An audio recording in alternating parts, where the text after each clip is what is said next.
Welcome to Troggy Trog's Let's Play Skyrim. This will be Mod Talk number 4, I believe, and it's the first of the year, so I thought, what a more fitting place to have a talk than in the cold, snowy climates of northern Skyrim. So here we are, we're taking a walk, a nice wintry stroll in the noonday sun. So it's not too cold. That sun's beating down on us nice and warmly, and we're having a nice walk in this cold, wintry wonderland here. Anyway, so what changes have I made to Skyrim? Well, mods, none. I haven't changed any mods really. All I have done is updated a lot of them. So the reason I did this was because I was having a crash to desktop issue with another game. I have a few different characters that I play. I only do the Let's Play of our Argonian character, but I have a Nord and a Khajiit and a few other characters that I play from time to time here and there.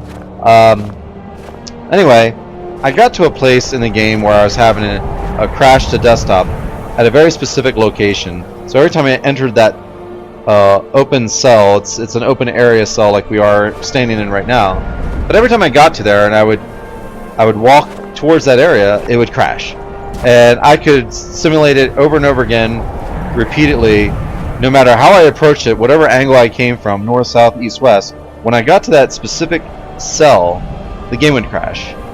So I got to trying to figure out what it was, and doing the detective work after about a week on and off every evening, spending an hour here and there trying to figure it out in my off time. I found out that it was the unofficial Elder Scrolls patch for Skyrim.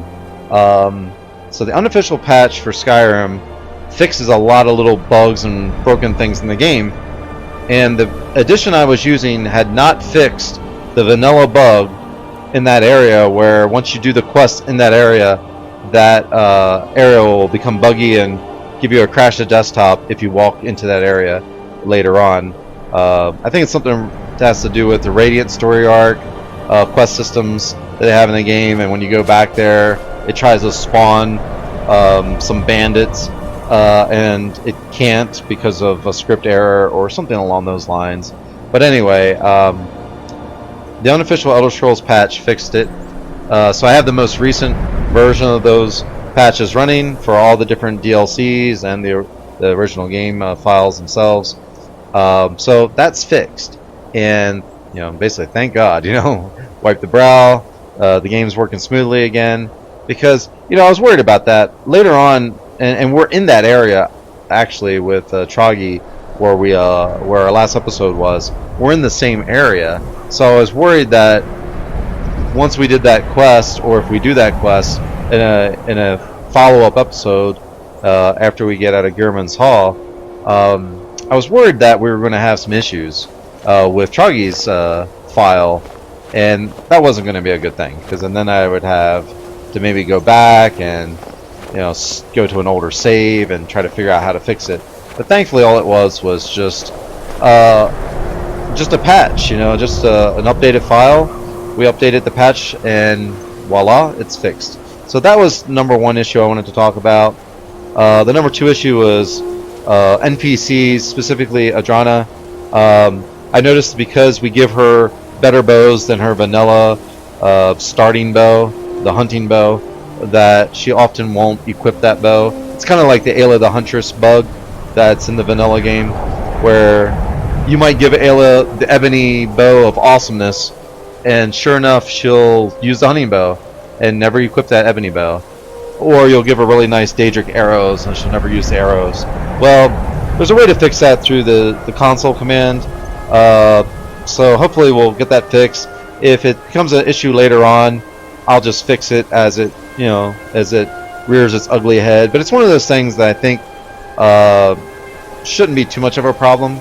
If I notice her using a hunting bow and then she's given a glass bow or an ebony bow, and I'm not seeing her use it, I'll certainly stop the game as soon as I can, console command those hunting bows out of her inventory, and then fix that. Basically what happens is a lot of NPCs have a default gear set, and I think when I made Adrana, I gave her that default gear set so that she'd always have like her backup leather armor or her backup daggers to go to, that sort of thing. And little did I know she had a backup bow and backup arrows similar to Ayla, the huntress. So hopefully that's something we can get around. I think it is. I'm pretty darn sure it is. I'm like 99% sure it is. So it's nothing to really worry about. It's not going to be game breaking, but it's something that I'll try to be aware of as I'm playing. And if you notice it, don't freak out. It's like, oh, why is she using that hunting bow when Troggy just gave her the glass bow of uber awesomeness? You'll know why. You know, sometimes there's just coding in the game that you have to kind of get around. And so hopefully we'll get that fixed in time. I think it is already fixed, honestly. I've gotten the save file ready for the next recording, so that should be something that's cleared up already. Now, the last thing I wanted to talk about, and it's just a minor thing, but it's something that's kind of funny. I post all my videos in 1920 by 1080. However, all the videos up to this video, or previous to this video, I should say, were 1650 by, I think, like 1020, rather than 1920 by 1080. And the reason I use the 1650 format or resolution size was that's what I've been using for the last 5 or 6 years. I was just used to it.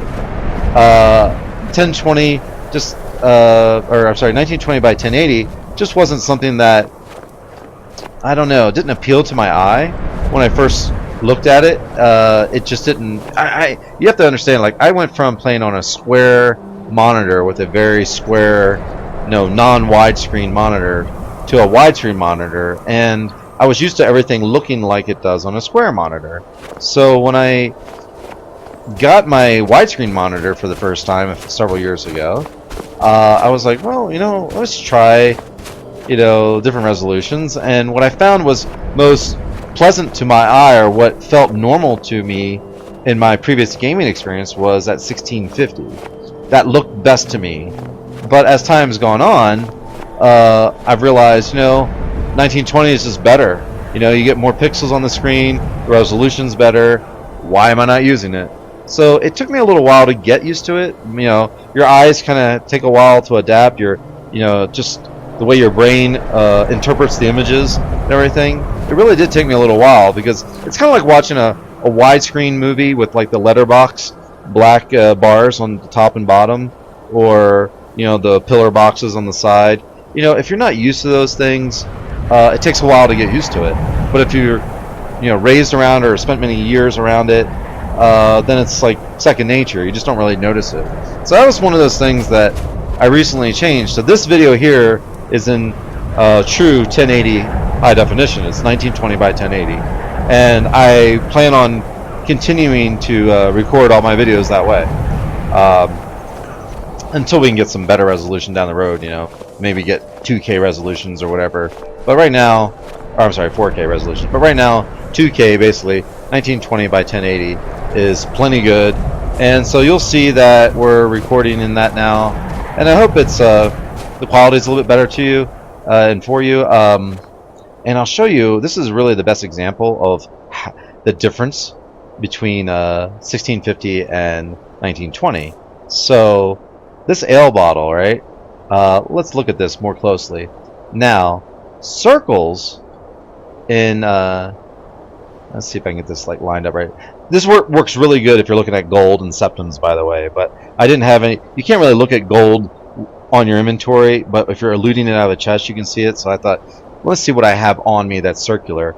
And sure enough, if you look at the bottom of this bottle, it's circular. It's a true circle. If you turn your head 90 degrees and say that, make the top of your screen the right side of your screen instead of the top of your screen, and so you got a 90-degree tilt to your head, it'll still look circular. However, in 1650, it's oval. It's kind of squashed and flattened top to bottom and elongated side to side, so it's kind of egg-shaped or oval-shaped.